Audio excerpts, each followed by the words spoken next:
6 ఏళ్ల పాప నుంచి 60 ఏళ్ళ ముసలి వరకు ప్రతి ఒక్కరు థియేటర్కి పోయి చూస్తురన్న.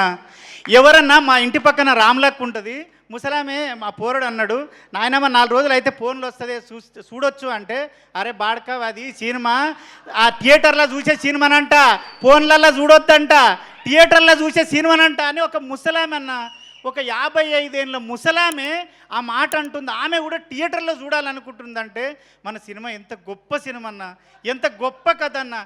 ఇన్స్టాలో మొత్తం సినిమాను మొత్తం రివీల్ చేసేసారన్న. అయినా సరే ఏ ఒక్కరు కూడా ఎంత రివీల్ అయినా సరే ప్రతి ఒక్కరు సినిమాని థియేటర్లోనే చూడాలి, సినిమాని థియేటర్లోనే చూడాలి అన్న. నిజంగా చెప్తున్నా, అప్పుడెప్పుడో ఒసే రామలమ్మ సినిమాలో ఒసే రామలమ్మ సినిమాకి మా ఊర్లో లైన్లు కట్టి ఆడ మొగ అమ్మ నాయనమ్మ పిల్లలు అందరు పోయేది. మొన్న చూసినన్న ఏ సినిమా అయినా షాద్నగర్లో ఒకటే థియేటర్లు వేస్తారు, 3 థియేటర్లో 4 రోజులు హౌస్ఫుల్ ఉంది, ఇప్పటికీ టికెట్లు లేవు. అందరు నాకు కాల్ చేస్తున్నారు, అరే నువ్వు చేయొచ్చు కదా, నువ్వు అరే నాయన అవి అట్లుండేరు అయ్యా, అందులో బుక్ చేసుకోవాలని చెప్పుకుంటున్నా. అంత గొప్ప సినిమా. ఇంకోటి సార్, నీకు నేను నా భార్య నా పిల్లలు నేను సచ్చే వరకు శివనిర్వాణ సార్ని మర్చిపోతే నేను మనిషినే కాదు. ఎందుకంటే నేను ఒక 18 ఏళ్ళ అయింది ఇండస్ట్రీకి వచ్చి, ఒక 12 ఏళ్ళ నుంచి ఒక లేడీ గెటప్లో బతుకుతున్నా. కొమరక్క అనే గెటప్లో, కొమరక్క అనేది లెజెండు, ఆమె తోపు, ఆమె నేను కాదు సార్, ఒక గెటప్ మాత్రమే. నన్ను చాలామంది చాలా విధాలుగా కొన్ని అవమానపరిచి, వీడు లేడీ గెటప్పే చేస్తాడు, వీడు లేడీ గెటప్పే చేస్తాడు. నా ఫ్రెండ్స్ నా డైరెక్టర్లు నా రూమ్లో ఉన్నోళ్ళు 15 మంది డైరెక్టర్లు అయ్యారు సార్. వాళ్ళొక్కరు కూడా నా గురించి ఆలోచించలేదు సార్. నేను ఎంత చేస్తున్నా వాళ్ళకి తెలుసు. కానీ మీరు నా అన్న కాదు, నా తమ్ముడు కాదు, మీరు నాకు పరిచయం లేదు, ఎందుకు ఇచ్చారు సార్? నాకు 3 రోజుల నుంచి ఒక్కటే ఫోన్ మోగుతుంది, నా పిల్లం ఎప్పుడు నాతో సంతోషంగా లేదు. 3 రోజుల నుంచి దాని సంతోషం చూస్తుంటే, బావా నువ్వు ఏదైనా చేయగలవు, వీడు కొమరంగాడు అంటున్నారు బావా. నాగులుగాడు అయిపోయాను సార్, నేను నాగులు అయిపోయాను సార్. అది మీ పుణ్యమే సార్. నిజంగా నా భార్య చెప్పమన్నా సార్, మీ పాదాలకు వందనం చేస్తున్నా సార్. ఎందుకంటే నన్ను వీడు ఏదైనా చేయగలడు అని నాకు ఉంది సార్. నాకు ఎవ్వరు ఇవ్వలేదు సార్ 18 ఏళ్ళల్లో. వీళ్ళు పరిచయమే లేదు సార్. రవి సార్ ఎవ్వరూ పరిచయం లేదు. నన్ను చూసి నా టాలెంట్ని చూసిండో ఏం చూసిండో దేవుడిలాగా నాకు అవకాశం ఇచ్చినావు, అదైతే ఒకటి సార్. ఇంకొకటి, నేను ఫైట్లు ఎప్పుడు చేయలేదు సార్. దసరాలో కూడా సాయి సార్తో చేశాను, ఫైట్ చేయలేదు. ఫస్ట్ డే నాది ప్రామిస్ సార్, నాది గే క్యారెక్టర్ అనుకున్నాను సార్. నన్ను ఒక లేడీ గెటప్ వేసేటోని పిలుస్తున్నాడు అంటే ఏదో గే క్యారెక్టర్ ఏదో అనుకున్నాను. కానీ వచ్చి సార్ నాకు రెడ్ షర్ట్ వేసి గెటప్ వేసి నువ్వు రవి సార్ గల్లబట్టి కొట్టాలంటే ప్యాక్ అయినాయి సార్. నా తోటి కాలే సార్, నిజం సార్, నా తోటి కాలే. అప్పుడు ఆడొక బూత్ మాట ఉంటుంది, సార్ అన్నాడు అనరా అన్నాడు. అమ్మ నీ కాలుమొక్త సార్, నేను అనలేను సార్ అన్న. అంటే ఏం కాదు అనరా అన్నాడు. మీరు వచ్చేటప్పటికే నేను చెమటలతో తడిచిపోయినా సార్. మీరు అనుకున్నారు ఆ స్ప్రే కొట్టారేమో అనుకున్నారు సార్. కానీ అప్పటికే నేను మిమ్మల్ని చూసి తడిచిపోయాను సార్ అప్పటికే.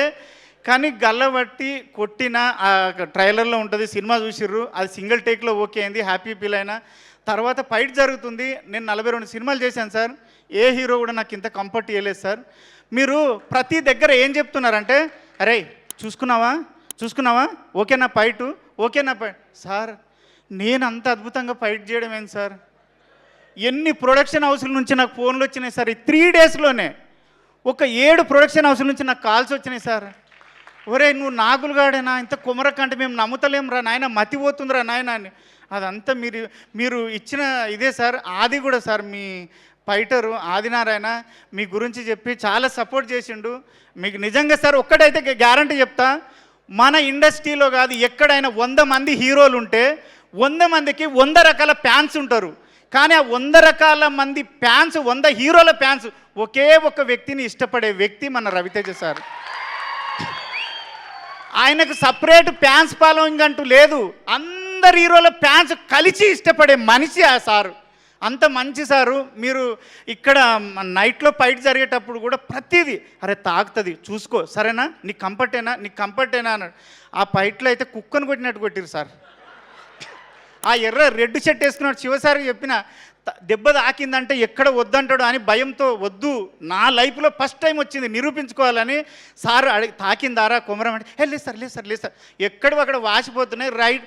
ప్రతిరోజు ఆ 4 రోజులు డోలో వేసుకొని పండుకున్నా సార్. మందు అలవాటు లేదు, మందు ఉంటేసి కానీ డోలో వేసుకొని పండుకున్నా కంపల్సరీ. కానీ మీ మంచితనం ఏంటంటే దెబ్బ తాకిన ప్రతిసారి వచ్చి అరే సారీరా తాకిందా అంటే ఏం తాకలేదు సార్, ఏం భయము. కానీ నా జీవితంలో మర్చిపోలేని క్యారెక్టరు, నేను బతుకున్నంతకాలం దీనివల్ల నేను బతుకుతా అని భరోసా ఇచ్చిన క్యారెక్టరు మీకు సాయన్న ఎక్కడున్నా గంటలు మీటింగ్ పెట్టి ఒక దగ్గర కూర్చొని మాట్లాడి మంచి చెడులు చెప్పే పెద్ద మనిషి అన్న. Thank you.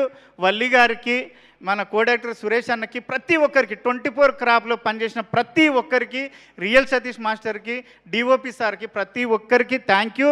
ఆ టీచర్ అమ్మ నీ గురించి మా వదిన మా భార్య అందరు ఏమన్నారంటే తప్పుగా అనుకో సార్, ఉన్నట్టు చెప్తున్నా, అది ఆ టీచర్ అమ్మ మీద రాక్షసి ఉన్నట్టున్నది దాన్ని చంపుండ్రు అన్నారు. అంటే నీ మీద అంత కోపం వచ్చింది జనాలకి అంటే మీ ఎంత సక్సెస్ చేశాం సార్, అసలు ఎంత సక్సెస్ చేశాం. సాయన్న ఒక్కటే డైలాగ్ అయిపోయింది. మీరు లాస్ట్లో మీరు రవితేజ్ సార్ తోటి ఒక్కసారి మా భార్యను పాపకి చెప్పొస్తా అంటే సార్ అయిపోయింది ఇంక లేదు. మీ అందరికీ థ్యాంక్ యూ. ప్రొడ్యూసర్లకి అందరికీ, అనంత శ్రీరామ్ గారికి thank you so much sir. మీ అందరికీ పాదాభివందనం చేస్తాను. మాకు అర్థమైంది మీ ఆనందం అంతా కూడా. కంగ్రాచ్యులేషన్స్ మీకు. ఎస్ కమాన్.